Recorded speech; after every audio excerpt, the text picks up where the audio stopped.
this morning, got some gabagoo. And then I woke up the next day and got some gabagoo. The absolute highest praise I can think to give Baccano is that it is as good as its soundtrack.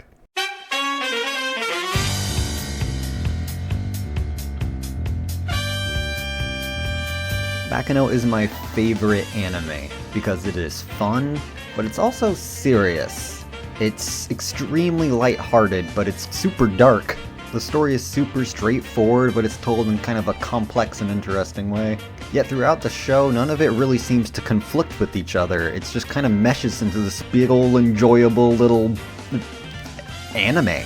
The major plot points of it involve these mafia families that are sometimes at odds, sometimes together, you know, they're doing mafia things. But it's not really about mafia things, it's more about how these characters kind of interact and learn things about each other. You've also got this child kidnapping case that people are kind of trying to investigate. And there's also this thing called the rail tracer, which is this ghost of this train that is doing, you know, ghostly things like murder.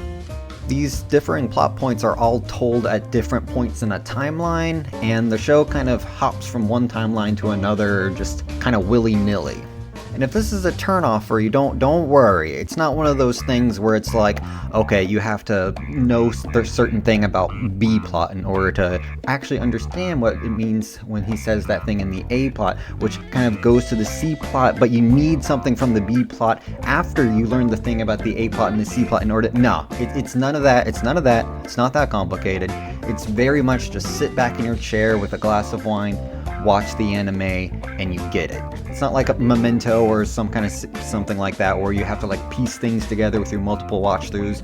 You get everything you need in one go, and it's super good about briefly repeating some scenes that you may have forgotten about, so it's super easy to keep up with, but it has that timeline jumping around to kind of keep things interesting. The main point of the timeline jumping around, I think, is to kind of introduce these characters and concepts in certain contexts, and then once you kind of get to know them in that particular context, you see them in the other timelines oftentimes, and it helps explore and expand on those characters and concepts. It's kind of incredible, actually. I've never experienced like a narrative style that jumps around so much, yet is so simple to understand as Baccano. While the narrative style is definitely the highlight for me, I also just absolutely adore some of these characters. Now, me personally, I've never really appreciated like the anime humor, you know, the anime style humor. I think the only Japanese like comedy stuff that I really like are those like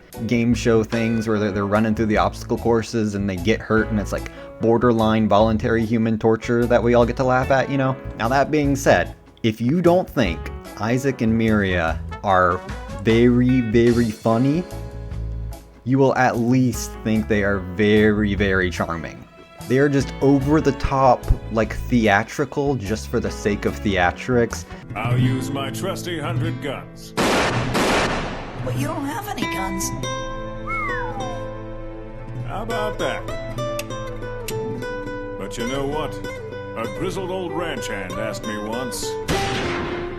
Know where a real cowboy keeps his gun? His heart.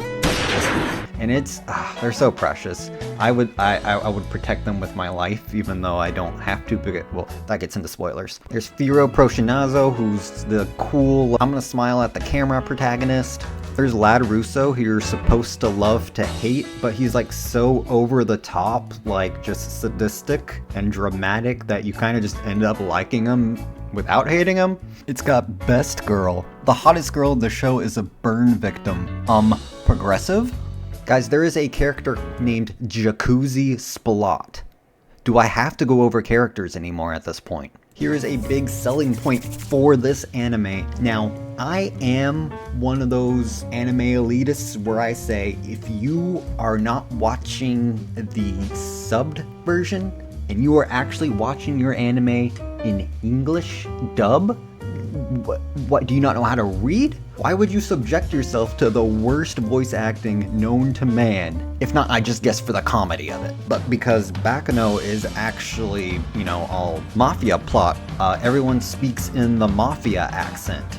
And so even though, it's still not good voice acting, but because they're all doing the accent, it kind of like distracts you from the fact that they don't know how to voice act. It's pretty good. It works.